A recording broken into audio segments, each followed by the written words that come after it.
जिन्दगी यसै गरी नै जाने हो त गाउँ पनि सुनसान भइसक्यो। जल्दो बल्दो युवाहरू वैदेशिक रोजगारका खोजीले गर्दा गाउँ नै रुचिसक्यो। दसैँ तिहारमा पनि आएन नि त। उता विदेश गएका दाजुभाइहरूले पनि त भन्छन् होला नि, कहाँ होला त नेपालमा रोजगारको अवसर, कहाँ पाइएला सजिलै रोजगार, कहाँ होला त मेरो ठेगाना, कहाँ होला त मेरो घर परिवार।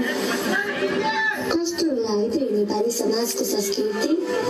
कमाउन र रमाउन खाडी मुलुक नै भए तापनि जानुपर्ने, बरु यतै गाउँ बेसी बसे पनि हुने।